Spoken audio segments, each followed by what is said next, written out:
Records Management, Police Major General Constancio Chinayog Jr. will now read the promotion orders.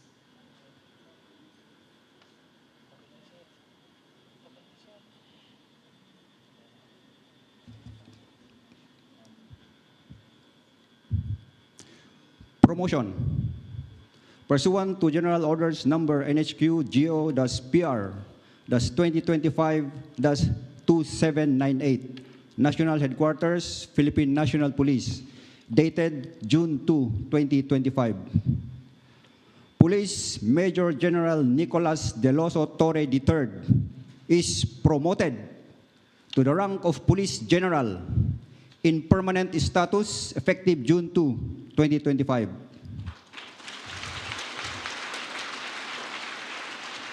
By command of President Ferdinand Romualdez Marcos Jr., Official Juanito Victor C. Remulla, Secretary, Department of the Interior and Local Government.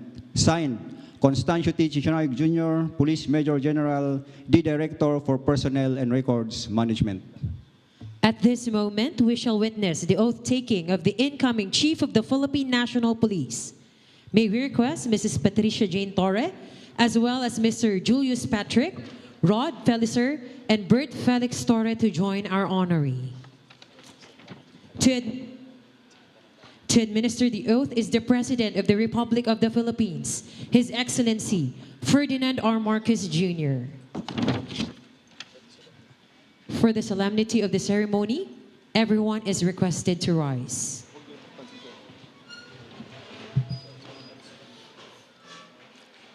Very well. Please raise your right hand and repeat after me. Ako si, ang inyong pangalan, Ako si General Nicolas Torre III na itinalaga sa katungkulan bilang ang inyong katungkulan na itinalaga sa katungkulan bilang Chief of the Philippine National Police ay taimtim na nanunumpa. Natutuparin ko ng buong husay at katapatan. Natutuparin ko ng buong husay at katapatan. Sa abot ng aking makakaya. Sa abot ng aking makakaya. Ang mga takdang gampanin ng aking bagong katungkulan. Ang mga takdang gampanin ng aking bagong katungkulan. Kalinsabay nito'y nangako ako. Kalinsabay nito'y nangangako ako. Sa ngalan ng Republika ng Pilipinas. Sa ngalan ng Republika ng Pilipinas. Na aking itataguyod. Na aking itataguyod. At ipagtatanggol ang saligang batas. At ipagtatanggol ang saligang batas. At tunay na mananalig at tatalima ako rito. At tunay na mananalig at tatalima ako rito. Nasusundin ko ang mga alituntunin. Nasusundin ko ang mga alituntunin. Mga kautosang legal. Mga kautosang legal. At mga dekretong pinaiiral ng mga sadyang itinakdang may kapangyarihan. At mga dekretong pinaiiral ng mga sadyang itinakdang may kapangyarihan. Sa ilalim ng Republika ng Pilipinas. Sa ilalim ng Republika ng Pilipinas. At kusa kong babalikatin. At kusa kong babalikatin. Ang pananagutang ito. Ang pananagutang ito. Na walang anumang pasubali. Nang walang anumang pasubali. O hangaring umiwas. O hangaring umiwas. Kasihan nawa ako ng Diyos. Kasihan nawa ako ng Diyos. Congratulations, sir. The audience may now be seated. And at this time, we will now witness the donning of ranks of the newly appointed Chief of the Philippine National Police. May we request once again His Excellency, the President, for the donning of ranks to our newly installed Chief of the Philippine National Police. The new rank insignia is being donned by the President of the Republic of the Philippines, together with Mrs. Patricia Jane Torre, the spouse of our newly appointed Chief of the Philippine National Police.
The new Persian cap will be given.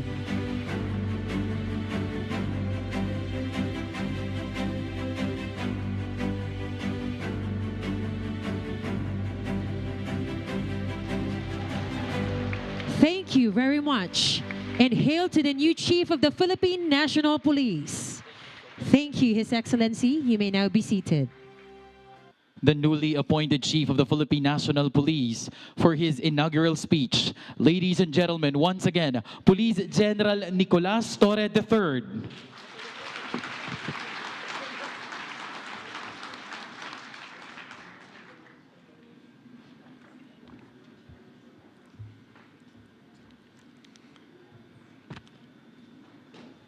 His Excellency Ferdinand R. Marcos Jr., President of the Republic of the Philippines,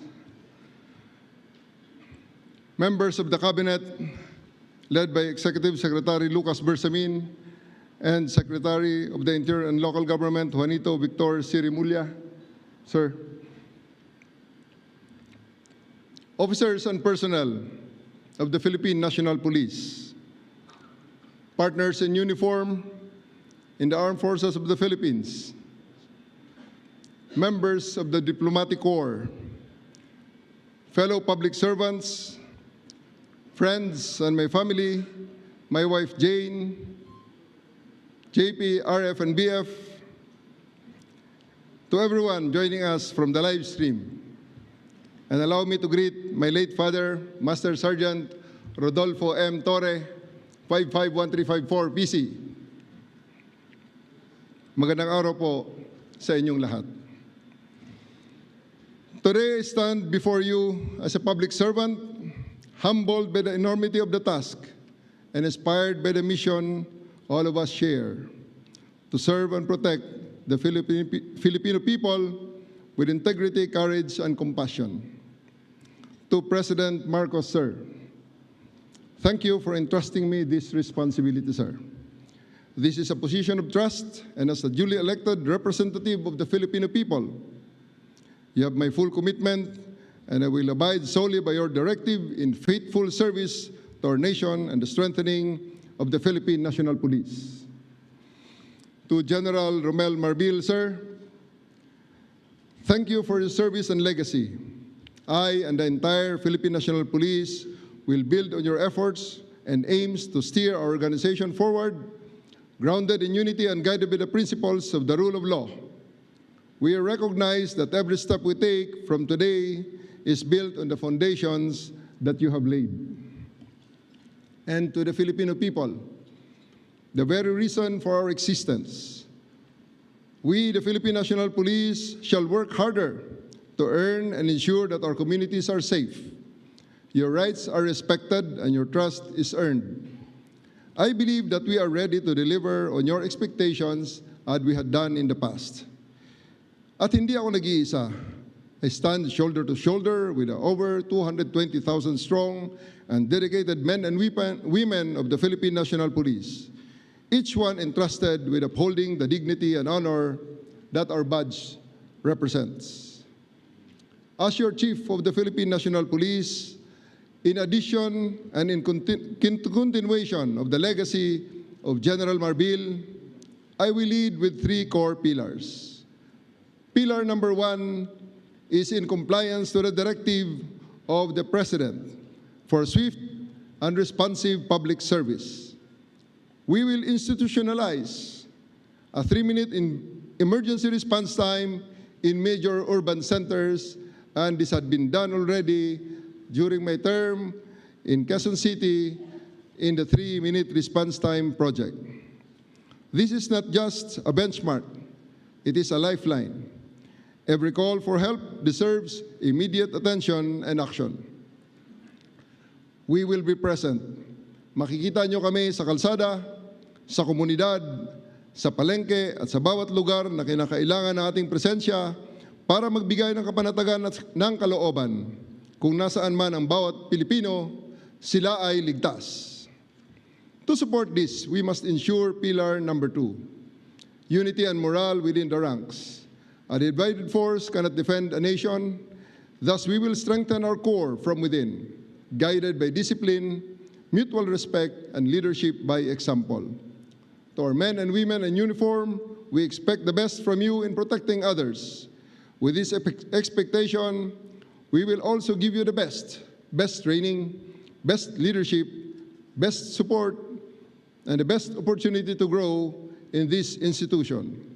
Because those who are asked to give all also deserve nothing less in return.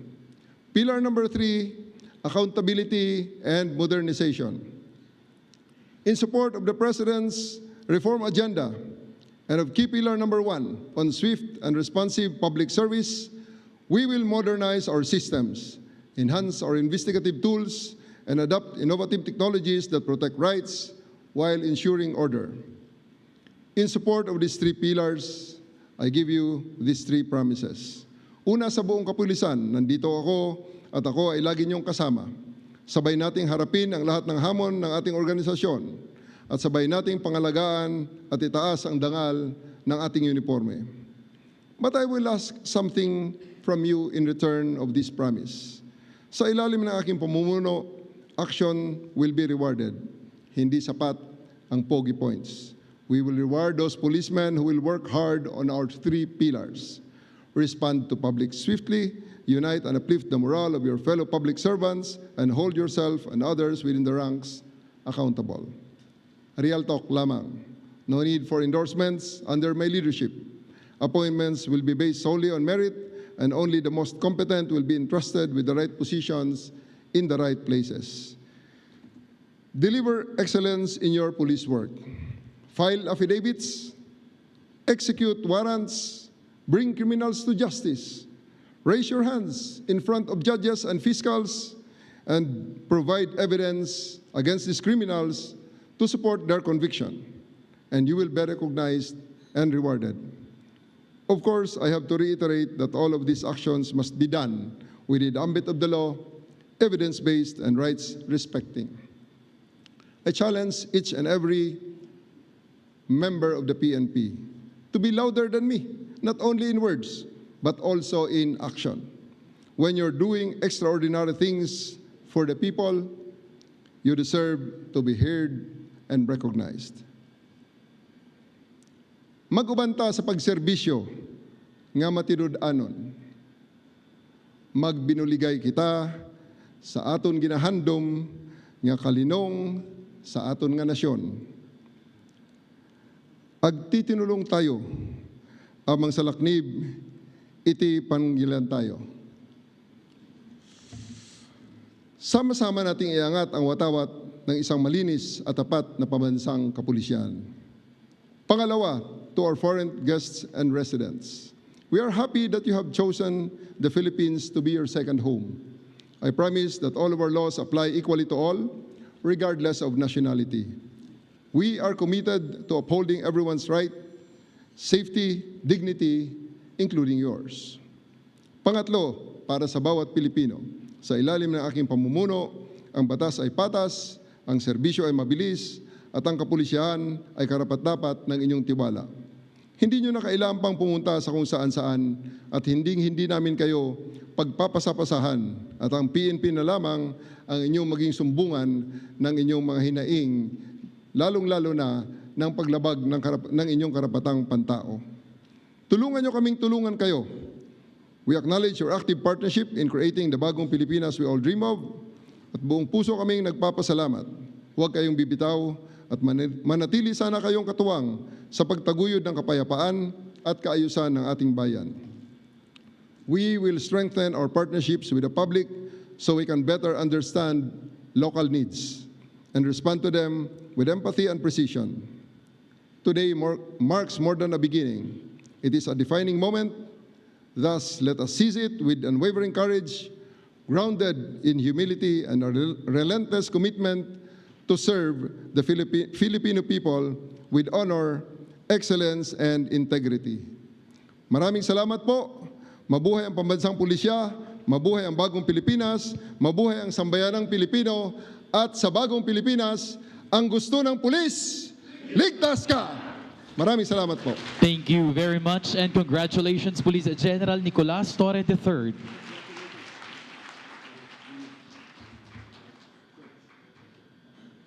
You may now be seated, sir. To introduce our honored guest, may we request Attorney Lucas Bersamin, Executive Secretary, Office of the President. Ladies and gentlemen, the President of the Republic of the Philippines, His Excellency Ferdinand R. Marcos Jr.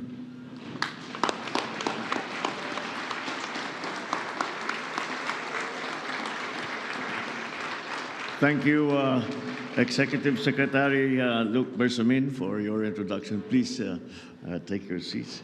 The Excellencies of the Diplomatic Corps, Interior and Local Government Secretary, Secretary John Vic Remulla, and other cabinet members here present.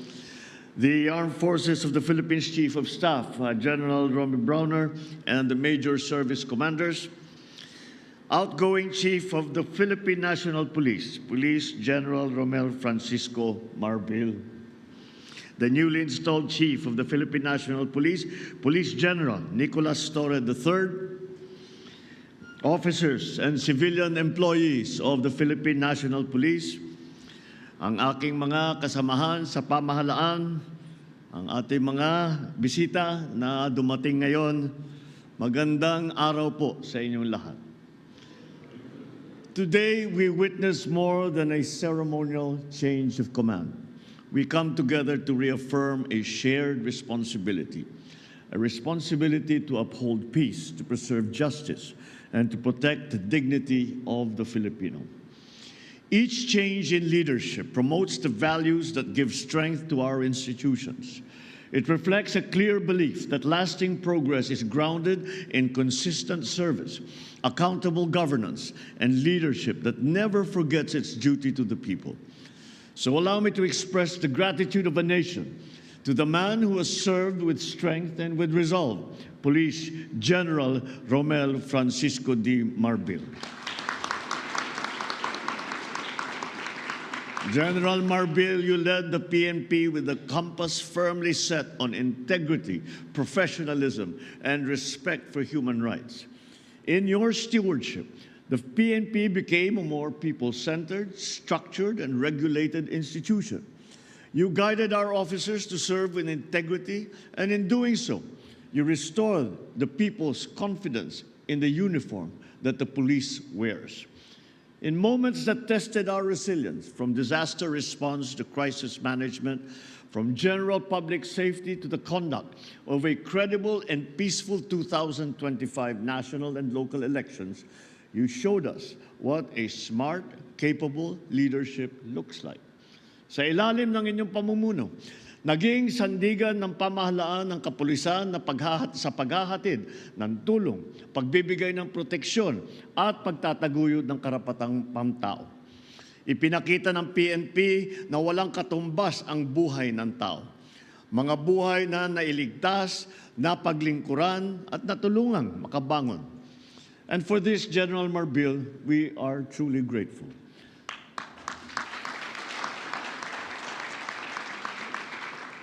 As we bid farewell to a leader who has embodied honor and excellence, we welcome one who is equally competent to lead the men and women of the PNP, Police General Nicolas D. Torre III.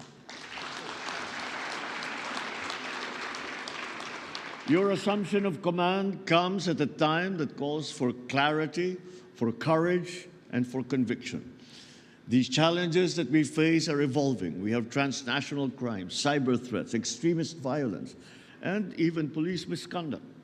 At the same time, the opportunities to earn trust and improve public service have never been more reachable. Your leadership will help define what kind of police force we continue to build. One that acts with precision, responds with compassion, and stands as a pillar of accountability. Hamon ko sa iyo, panatilihin mong malinis at marangal ang hanay ng ating mga kapulisan. Bilisan ang investigasyon sa mga kaso laban sa mga pulis na lumabag sa batas upang maibigay natin ng hustisya sa lalong madaling panahon. Paigtingin din ninyo ang presensya ng kapulisan sa mga lansangan, Siguruhin mas maraming pulis na umiikot sa mga kalsada at nagbabantay sa ating mga komunidad, lalo na sa lugar na madalas ang krimen at kaguluhan. Kapag kailangan ng taong bayan, dapat may pulis na agad nagre-responde. Iparamdam natin sa mga Pilipino na may pulis na handang dumamay at pagtanggol sa kanila sa lahat ng oras. Sa tulong ng PIDEA, ipagpatuloy ninyo ang paglaban sa illegal na droga. Magsagawa pa rin tayo ng drug seizures at tiyakin na sasampahan ng kaso ang mga drug dealer at mga drug lord. Patuloy din kayong magmatyag sa ating mga komunidad para kahit ang small time ng mga drug dealers ay wala ring ligtas. Hindi dapat natatakot ang estudyante o ang mga manggagawa, motorista, magulang na maglalakad sa kalsada umaga man o gabi. Bilang alagad ng batas, inaasahan ang buong kapulisan na kumilos ng marangal, maglingkod ng katapat at maging sandigan ng ating mga kababayan. Iwasan ninyo ang paggamit ng pribilehiyo para sa pansariling benepisyo. Maging instrumento kayo sa katuwiran, kapayapaan at kaunlaran. Continue to engage with communities and partner with local governments and stakeholders. Strengthen your cooperation with all the other agencies. And above all, center every initiative on the needs, the rights, and the welfare of each Filipino. Let your badge be your daily pledge, not to command, but to serve with integrity. Let every decision uphold the law, and let every gesture reflect the quiet dignity of true public service. May the PNP become a source of hope and reassurance to every community that you protect. This change of command ceremony is a renewed promise, a clear mandate to champion peace, to serve with honor, and to move our nation forward with dignity. Together, let us shape a bagong Pilipinas where every citizen is disciplined and obeys the laws, where every police personnel is a role model worthy of trust, of respect, and where the standard of keeping our people safe is high. Maraming salamat at mabuhay ang PNP, mabuhay ang bagong Pilipinas. Thank you, Mr. President. Ladies and gentlemen, His Excellency Ferdinand R. Marcos Jr. The audience may now be seated. And at this time, the PNP would like to present a memento to the President. May we request the outgoing Chief PNP and the newly appointed Chief PNP to present the memento to our guest of honor and speaker.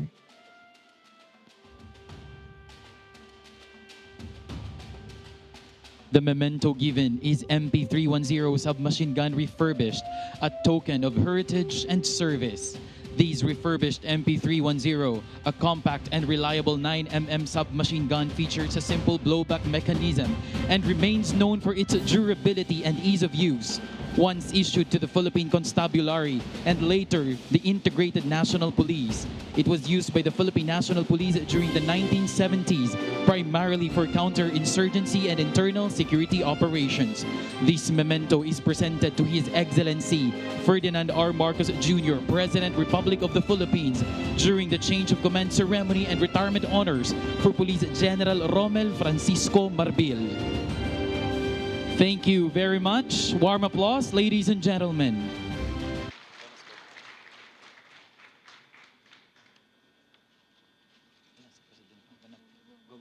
Manatili po tayong nakatayo at magsitayo po tayong lahat at ating awitin ang PNP Lingkod ng Bayan.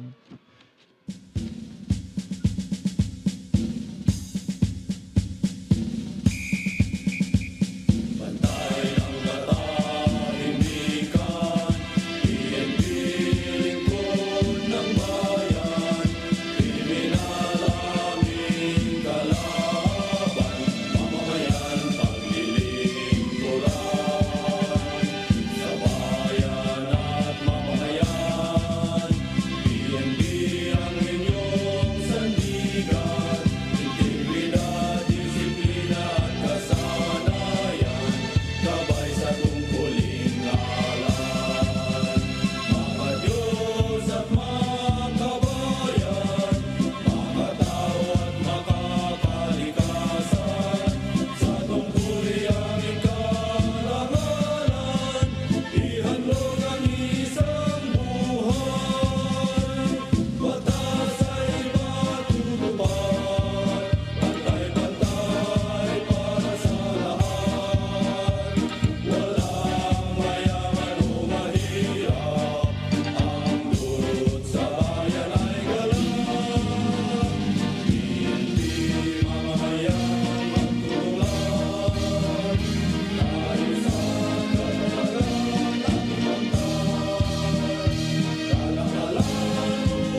That concludes the ceremony. On behalf of the men and women of the Philippine National Police, we would like to thank the President and our distinguished guests for gracing this event.